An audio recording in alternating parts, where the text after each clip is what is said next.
Welcome back, everyone. Great opening remarks with our keynote from Professor Dr. Marco Tierman.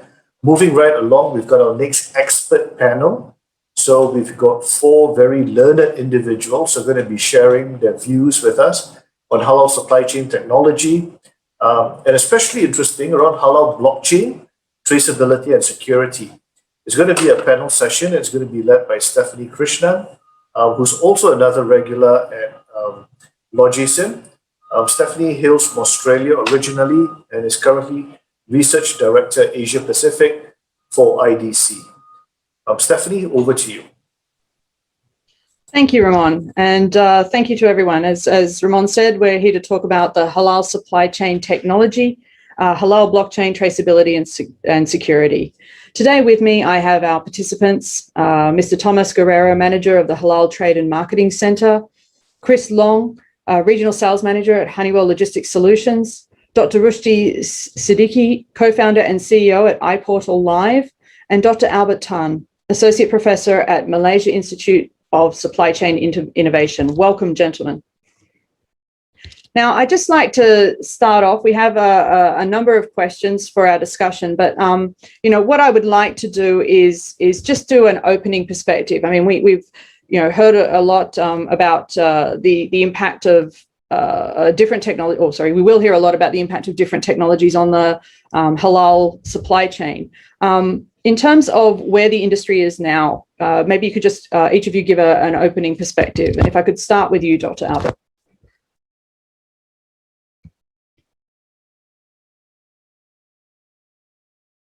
Sorry, Dr. Albert, you're on mute. Hi everyone. I've been doing some work in Malaysia and also in Pakistan on the halal supply chain, understanding the challenges involved in the traditional method of compliance to the halal requirement. And I still find that there are a lot of opportunities to use blockchain to kind of enable the information to flow between the farm to the fork. The only challenge is a big question today is really who is going to invest in the IoT to collect the data, and who is the one who is going to pay for the blockchain solution to access whether the food is halal. So some of these are still not no solution at the point. But otherwise, I think will be a good start to look at some of the countries that are really dominantly the Muslim community. Right. Thank you, Dr. Albert. And Chris, I mean, we've talked about the investment issues. In terms of an opening comment from you, how do you think the region is the region ready for F&B halal traceability? Yeah, I think for me, I agree with Dr. Albert. I think from traceability especially for halal, I think traceability, track and trace is the key part. So I put it in two perspectives, two angles. One is actually the upstream, basically from raw food, from the farm until you go to the processing plant. So how you want to trace the origins, the source of the raw materials.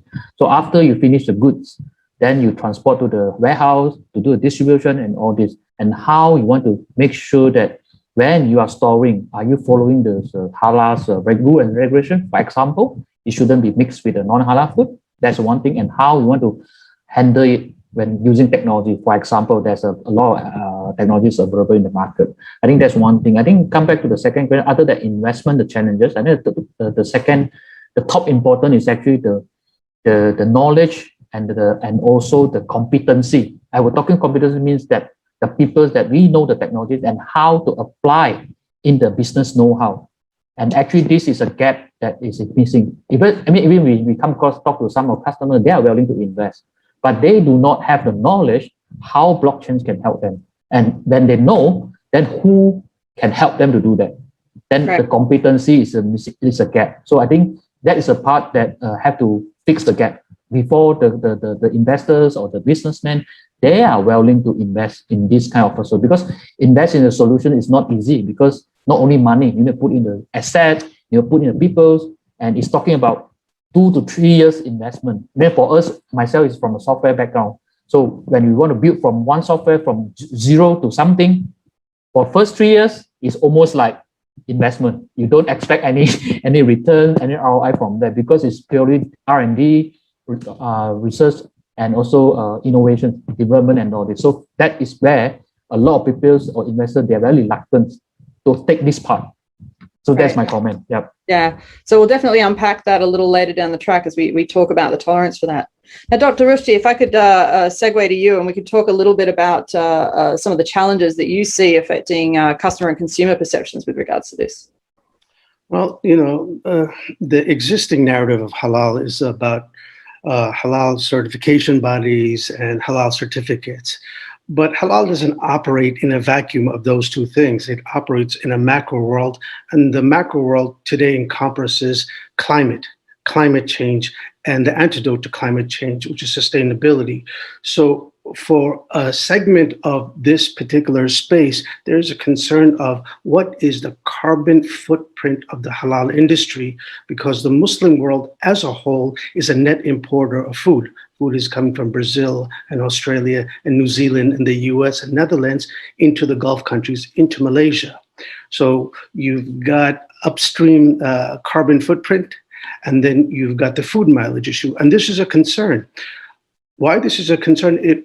Because it goes into the faith. The faith talks about stewardship responsibilities to the people, the planet, and the pursuit of prosperity, which is aligned to what the SDGs are about.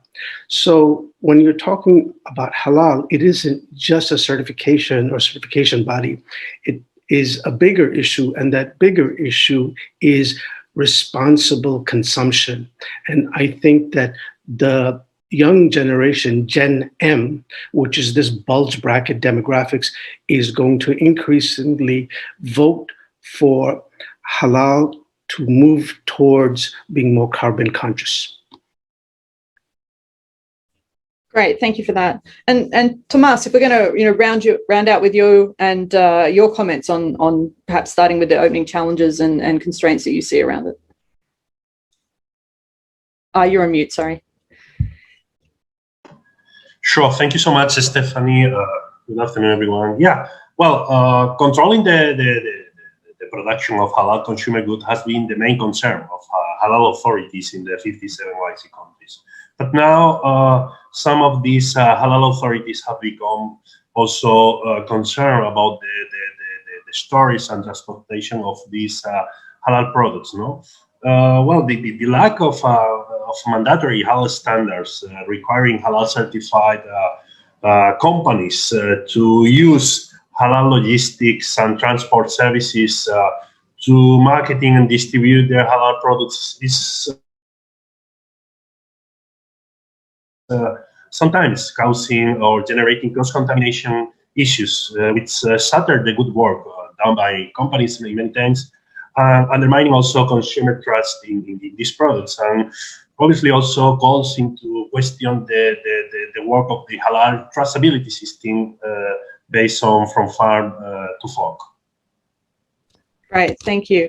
And I think that trust is also, when you're looking at trying to, transverse supply chains across the whole world, then you have, mismatches between standards and acceptable ways of handling or controlling the halal supply chain can also be an issue there.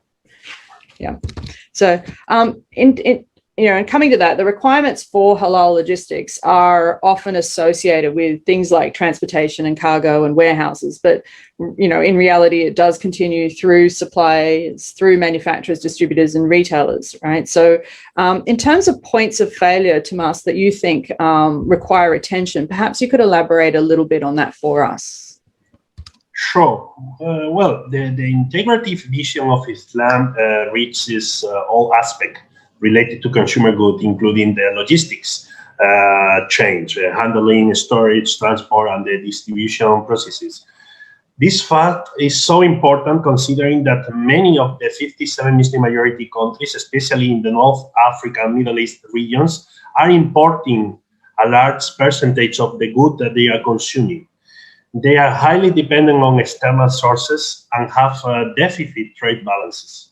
For example, in the case of food and beverage products, the Gulf cooperation countries the Gulf Cooperation Council countries, are importing on average around 70% of this type of goods, which is the case in terms of other products such as cosmetic or pharma. No? As a result of recent cases of halal products cross-contamination or some cases of food fraud, the full traceability of halal products, including the logistic aspect, has become more important. In the same way that the certification of halal products incorporates aspects related to hygiene or food safety, there are a series of critical points along the logistic chain that are being considered for their subsequent incorporation into the halal standard and requirement established by some Muslim majority countries. Regarding the production points, the labeling and packaging of halal products stand out. In terms of storage, critical points include segregated storage, cold storage, and maintenance of traceability. In the case of transport, for example, at the international level, critical points are observed in transport services when it comes to guaranteeing the integrity of the products, for which it is necessary to have means to prevent possible cross-contamination. The same applies to transportation at the national level, as well as to wholesale and retail distribution. So basically, the incipient regulation of Muslim market with regard to halal logistics represent an opportunity for differentiation as well as for competitiveness for logistic operators. In the long term, it will be a requirement to have halal certified logistics services for companies that work with the Muslim majority markets, which obviously represent a competitive advantage for those operators that are capable of guaranteeing the halal integrity of their logistics chains. Yes, thank you very much. I totally agree with that. There will definitely be a first mover advantage. So, if we can pivot there, look at, we've looked at some of the points of failure and some of the opportunities, I guess, where we can actually look at improving the halal supply chain. We're going to turn now to how technologies can support and monitor the integrity of the halal logistics process. And if I could start with you, Dr. Albert, you've mentioned briefly about blockchain and the use of sensors. Where do you see technology being applied in this? Because blockchain is able to gather information from many different part of the supply chain, and it also validates some of the data, whether it is compliance to certain regulations by using smart contract. So I see there's a lot of opportunity here for us to look into how to collect data from the farm, validate whether they have certified by some lab, and then when they move on to the slaughterhouse, whether they can have another device, an IoT device that will certify that they have been slaughtered in a proper way. And then they move on to the warehouse, again, make sure the warehouse is a halal warehouse.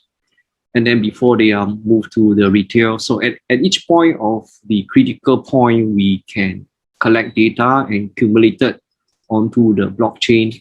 I think it will make a lot of sense. The only challenge that my research team found out is that you cannot use one blockchain for the entire supply chain. Let me give you an example. Because if you look at Bitcoin, the Bitcoin from the beginning to the end doesn't change its form or its entity. But when you look at a cow, when it's slaughtered, it becomes different types of meat. And then you go through processing, it becomes another type of end products. So you find that it's very hard to have one single blockchain that will trace all the way up to the retail. And we also discover that when you look at most of the blockchain solution for halal system, they always start from retail. I don't know, halal dinner, what's halal and all that, they start from retail. So that when anyone scan the products, or QR code, they will know whether it's halal. But they don't start from the beginning, the farm, because first of all, who is going to pay for all the big investment to collect data from the farm? But I think if we were to look at coming up with a good business model where it could be a PPP model, where the government, the halal regulators, and then the consumer and the producer form together a consortium to build this blockchain portal. I think there will be a lot of synergy and can think about how to move that forward. That's what I'm trying to help in Pakistan now. So they have a regulator, they have government funding, and then they have the consumer plus the producer of the food. So they want to combine, and the objective is to export the food overseas, not so much for internal consumption. Very interesting, because they find that the main market is export to other Middle East countries and things like that. All right. So your contention is that you believe a public-private partnership would accelerate the adoption of this, and through that, countries can actually achieve a comparative advantage in this particular industry, which will bring potential for wealth, etc. Interesting. Now, Chris, we had a bit of a conversation before, and you had some consensus around that with the focus of upstream and the need to track raw materials. Did you want to expand on your thoughts for this? Yeah, I think that's one thing. I think I seen quite a number of blockchain application available in the market, and some case study. I think personally I come across some. I think in Vietnam, they use a blockchain to trace the mango from the farm down to the supermarkets and all this. And this is where you can easily trace with that. But I think I agree with Albert. I think the major problem that how you're going to put all this data in a single platform where the data can be shared among different providers. I call it providers, means that maybe someone will provide a blockchain solution from the upstream, someone will provide a solution from the downstream. But how the data to be shared in the different platform, and what is the rule and regulation to regulate all this information, and who going to provide the platform to collect all this data. And second thing is actually IoT. The IoT, who going to provide the total solution to collect the information in a central location, and this data will be shared to the different providers, enablers. I think it's not an issue not a problem to build a solution for that. But I think at the end of the day, come back to the data. I think to cover what Albert mentioned, I totally agree that you need to have a platform to store the end-to-end data so that it can be shared to different providers. That is where only you can achieve from end-to-end traceability from upstream down to downstream. That is one of my comments. Yep. Great, and I do agree with that to an extent. I mean, we are seeing some investment at IDC. We're actually seeing a 25% increase in blockchain of investment by manufacturers. But having, when we're expecting to see that over the next 2 years. However, having that investment actually push upstream into the raw materials, I think, is going to be a challenge. And like we talked about earlier, who pays? We've mentioned briefly the public-private partnership, but I'd contend that. Ultimately, if you were going to start an organization today that was, looking at providing, food or goods that are going to be halal friendly, you would definitely do it a different way than had you started that business 10, or even 5 years ago. I think we're going to see a lot of challenges. And Chris, you and I mentioned about some of the different types of knowledge that come in when we do this. Yep. I think is from a technology point of view. I think if you want to do that, I still focus on two things. Your technology itself. You have in today's market, there's a lot of technologies guys out there, programmers and all this. And I think we need to combine the technicals and the business know-how for halal industry. Because I think if you want to get someone that know the halal industry, who totally know that, and this must pass all these best practices, the business best practices, to the technologies guy, where they can create a solution for that. And I can see that actually, I share with you, I've seen a lot of customers, they have a good team of technical guys, but they just need the input or the business know-how for the particular industry. For example, 3PL. Some of them, they create a good platform for 3PL, but they just don't have the content. So I think the key thing is that how to put the talents together from technicals and also the subject expert for the halal. So that only you can create the solution to solve the current problem in this halal logistics. Yep. Yeah, and I think, again, if you're going to start a company today, then you would definitely bring those challenges together, right? You would look at having those sort of capabilities. Yes, correct. I think the major challenge for technology point of view is actually that a lot of companies, they want to do everything by themselves. For me, if I want to start a company, is to have a solution for this particular, you must put in different parties together. Then only you can create a solution for the particular problems. That's what I see. Yep. Yeah, leveraging partnerships, I think, is key, and whether it become from, and Dr. Albert's mentioned the importance of the public-private partnership, and I think that bringing academia in, bringing the appropriate vendors in, and of course bringing the those that are able to advise on halal practices and make sure that we're conforming to the requirements that are inherent in the religious teachings. Yes, and of course we shouldn't lose sight of that. Another point is that like in Malaysia, we have the JICIM. So the JICIM is very useful in the committee because they can set the rules in the smart contract, because that is very important. Once they set the rule, then the compliance can keep evolve over time. If we are going to use it from a layman or from a technical developer, you will not see this happening. Yep, correct. Agreed. Yes, for sure. All right. Now, in terms of the potential of blockchain, now, Albert, you've talked about this a little bit. Why blockchain? I mean, theoretically, we could use any database, any capability, any storage mechanism. Why is blockchain seen as the one that has the highest potential here?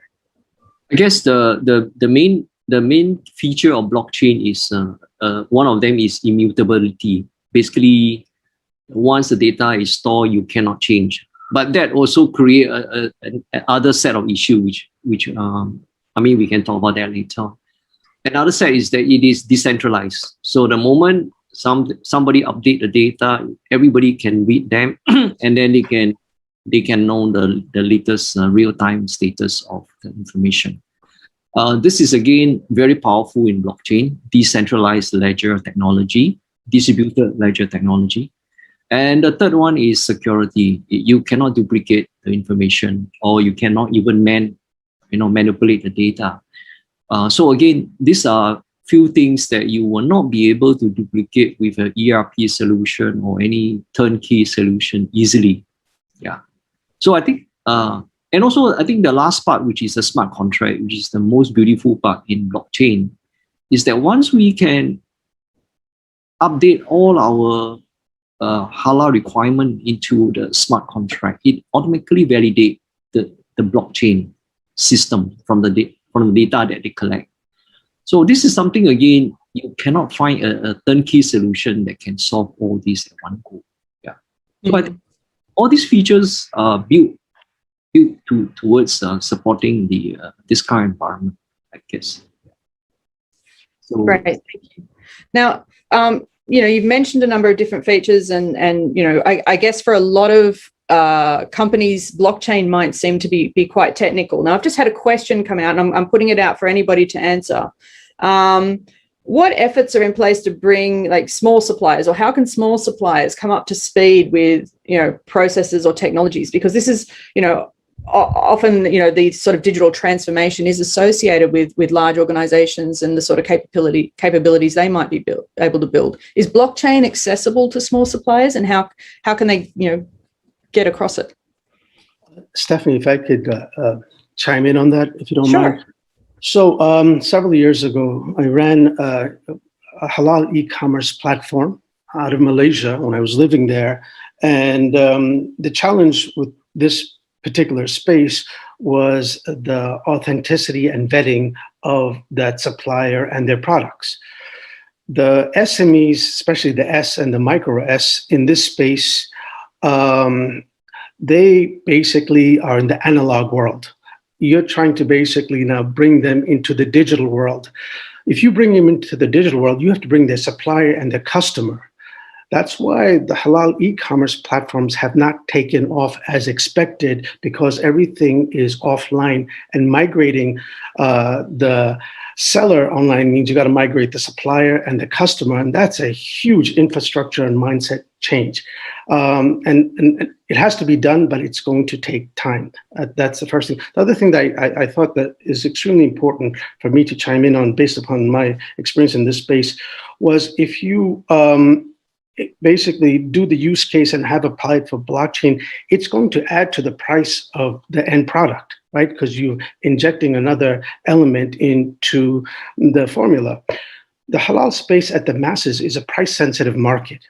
And if you look at that particular optic, and you're saying you're going to increase the price of this particular product in a price-sensitive market, you're going to basically take some people, especially in this COVID environment where people's savings have been diminished and the governments are not as forthcoming with the funding, you're going to take them out of the marketplace because it may be blockchain compliant and it's halal compliant, but it's priced out of the masses, say in Malaysia. So this is an extremely important point where reality and practicality has to jibe with technology. Yeah, Dr. Albert, you're working on a project in Pakistan. Does that gel with what you're seeing there? Yeah, I totally agree with him about the suppliers are the one who is really very price sensitive on additional costs to pay for the blockchain. So we should be looking at, when we have this blockchain, what is the value proposition for the consumer? Are they willing to pay for that assessment of the, whether the small retailer, are they willing to pay for that small amount of money to get information? So one of the business model is that we can give, in Pakistan, they will give the first 100 scan free to any consumer. But beyond 100 scan of their product, whether they are halal or not, they have to pay a certain amount. And there are about 800 million Muslim consumer in Pakistan. So imagine the amount of people who are going to pay $1 US a month. I think that will be worth thinking about from a mass adoption. Yeah. So for the smaller SME, right, again, is how can we have someone to, to kind of fund the IoT for these small players? Or how can the point of sales in the small SME retail be able to upload into the blockchain? So those are a few things that, again, you see, blockchain is only collecting data, is storing data, it's not collecting data. The biggest cost today is the collection of data from all the different IoT, point of sales, ERP, and that one is all the API that we need to pay.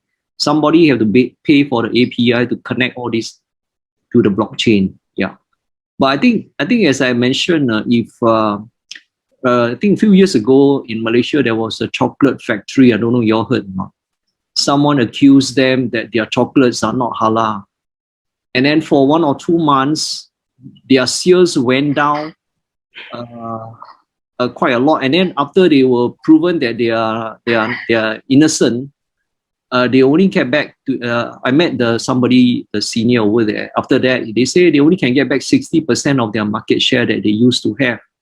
So I think the lesson learned is that sometimes the bigger companies like these chocolate factories and all that, they are more than willing to be able to build, as what Chris said, build their own blockchain first. Now is, can we have another blockchain superimposed on all these blockchain to consolidate them, so that that the consumer don't have to say, for chocolate I go to this blockchain, for fish and meat I go to another blockchain. So you have another blockchain that superimposed on all these, like what we call a control tower. Superimposed on all this. I think that would be a nice feature to think about.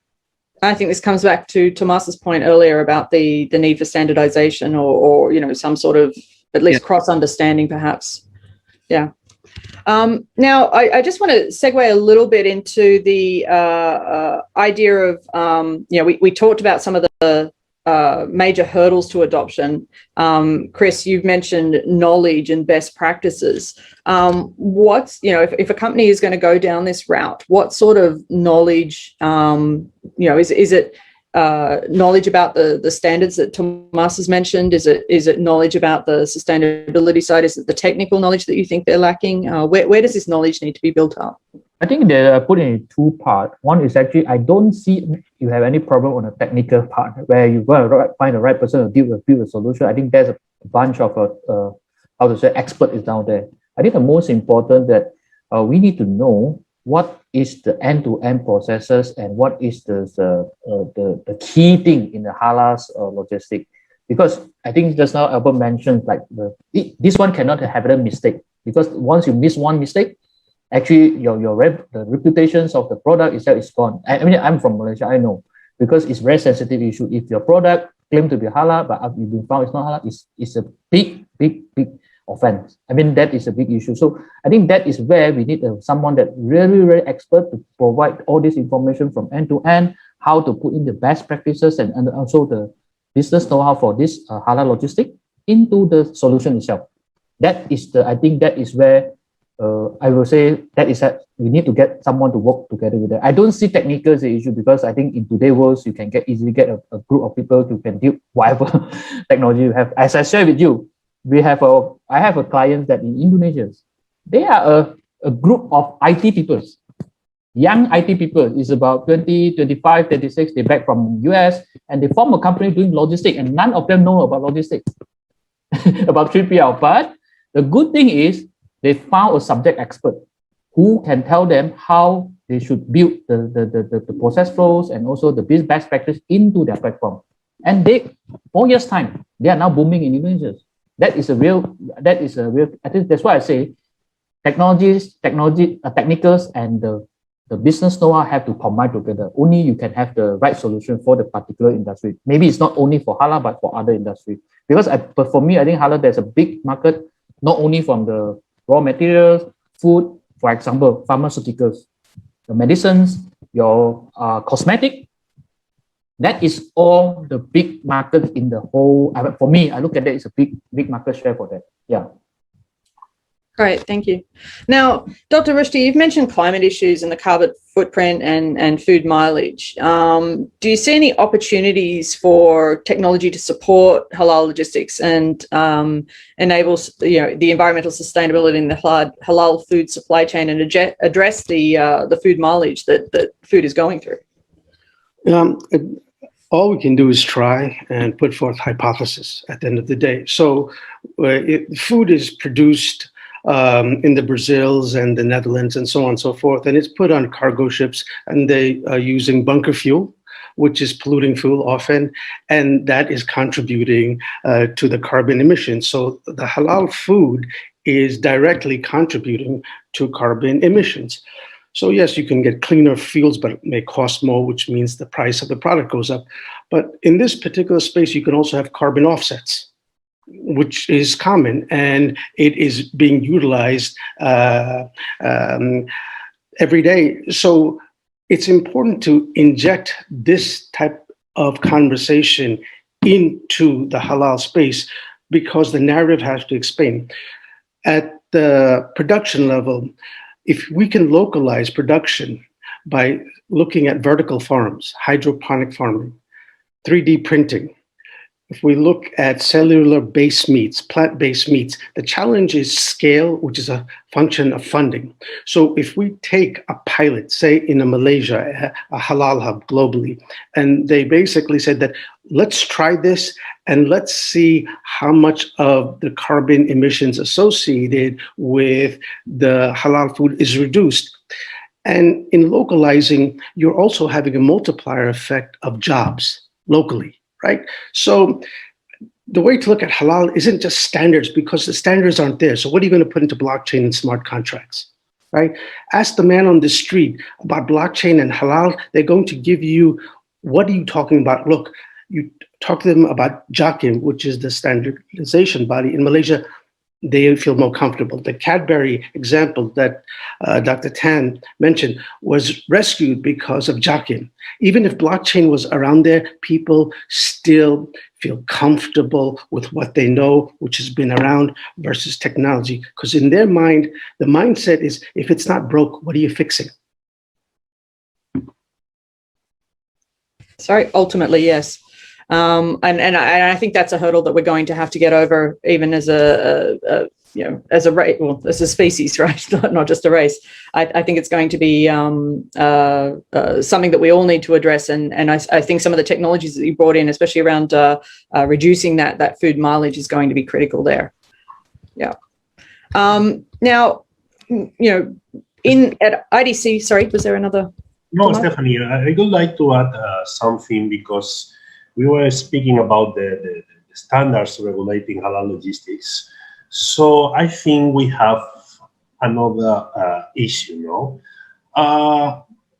As you can see, sometimes the halal logistic standards requirements are quite strict, and in many cases developed by bodies that don't understand sometimes the flow of logistic activities. The current regulation, from my point of view, is not cost effective in many cases, since it makes companies incur in some important costs in allocating specialized halal infrastructure like warehouses, containers, for complying with the existing requirements of the coming from the halal logistic standards. So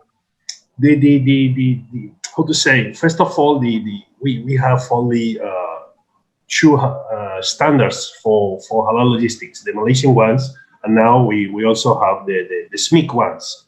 But those standards, they are not mandatory for the halal certified companies, for companies working with halal products. So that's the first problem. We don't have mandatory standards. So we have the recommendations, the guidelines, but the companies obviously they are not following those requirements. And sometimes when you go deep into the standard, the requirement, you can see that some of the requirements are, as I said, not cost effective for companies. So I think in the future we need to think more about the standard, the enforcement, the requirements, and if we can come with something more flexible for companies trying to do business with halal and trying to come with this traceability system, from farm to fork. Yeah, I think incorporating some of the comments earlier, especially like Dr. Rushdie was mentioning cost and how markets can be price sensitive. I think if we're more holistic in our approach in how we address that, that might be a consideration there. We've had one question which I'll put up there, and then we'll have to look at wrapping up as we are 5 minutes away from end. Dr. Rushdie, what will move the needle to localize food production, do you think? The key issue is people feeling comfortable that they can source stuff that's trusted. See, the key issue is there's the supply chain that the food was grown on this farm, which was in a different state, in a different country. And so when they see that made in XY place, they have this level of comfort and they can purchase. Now you're saying it's going to be made in a hydroponic farming. They've never heard of the word hydroponic farming. So there has to be this narrative expansion. This awareness and education is extremely, extremely important for the localization to be accepted. The government can basically say, yes, we will front load a lot of startups in the agritech space to localize food production, to displace the imports. But at the same time, do the people feel comfortable consuming stuff that's grown in a laboratory and not in the soil? That's extremely important. Yeah, I think there's a lot of education that needs to be done around that, and that will certainly, as the question implied, move the needle. All right, now we have 4 minutes left. Just to like to go through each of you with a wrap-up statement in terms of where you see the market heading, and if you could highlight just one bright spot or one point that you think companies should focus on in order to further this. What would you say it would be? Perhaps we could start with Chris this time. Okay, I think for me, I think for technologies for providers, I think for when we plan for the solution, is actually we look at holistic view. But when it comes to execution, I think we have to chop it part by part, because when a lot of companies, they stop when they say, wow, this is a big project, investment so much, blah, blah, blah, that will stop them. So I think for company perspective, for anyone that want to adopt the technologies in this industry, I think start from small. You have to think in big, when execution plan phase by phase. For example, the first phase, you start from traceability from the warehouse to the customers. Then after that, when the technologies and the solutions matured, then you expand it to the upstream levels and all this. Because the moment that you have everything, you want to do everything in one time, that is almost like impossible. So yeah, I it think becomes that, prohibitive. yes. Yeah, so break it into small chunks is your advice. Yes. And I'm going to have to keep it short there. Yeah, Big in the big, cut it in the small. cut Right. the small. Great. Yeah. All right, now Dr. Tan, Dr. Albert, perhaps if you could just briefly again, so we've got 2 minutes left. You're on mute. Sorry. I think the most important is really coming up with a value proposition. Why should they be using your blockchain so that they are willing to pay? Otherwise, you can have the most beautiful blockchain, but nobody going to use and nobody going to pay. So my is really think harder. What is your value proposition before you start doing the blockchain? Good advice. Thomas? Sure. In my case, as I already said, I think it's important to think more about the standards and the enforcement, because here it's good to talk about the disruptive technology for helping the halal industry, the halal logistic players to come with a good traceability system. But the thing is, we don't have, first of all, a global halal standard. Now we have SMIC ones, but sometimes when you go, as I told you, to the requirements and see how they are asking companies to work with halal for the logistic area, sometimes, as I said, it's not cost effective, and is making companies to invest money if they want to come with halal logistic services or use halal logistic transport or logistic services. So I think it's important to rethink about the standards and the requirements for using halal logistic. Great. So make the standards simple enough so that they're easy to adhere to, cost effective, and that way people can do it and you can enforce it. Yes. Yeah, I agreed. Dr. Rushdie? Technology is not the magic bullet. Yeah, I can tell you for sure. Malaysia is a halal hub and an Islamic finance hub, and there have been no successful halal blockchain pilots. So Malaysia can basically look at one of its farms, whether it's for animal growth, for animal raising, or for production, put that on blockchain, and then put it onto the supply chain, lorries to the different states, and then retail. And then showcase that by IDC or whoever, because that would be the first use case pilot in the blockchain, and that is the way to go. Otherwise, all this is academic, honestly. agreed. If anybody has that sort of pilot happening, please let me know. I'd be happy to write about it. So yeah, shameless plug for IDC there. Thank you, Dr. Rushdie. All right, now I'd like to pass it back to Ramon. Thank you to my speakers first. Thank you for your time, and thank you for joining us at the very early hours of the morning, Dr. Rushdie. It's very much appreciated, but I appreciate the time of all of you. And thank you to the audience for your attention today. Passing it back to Ramon. Thank you.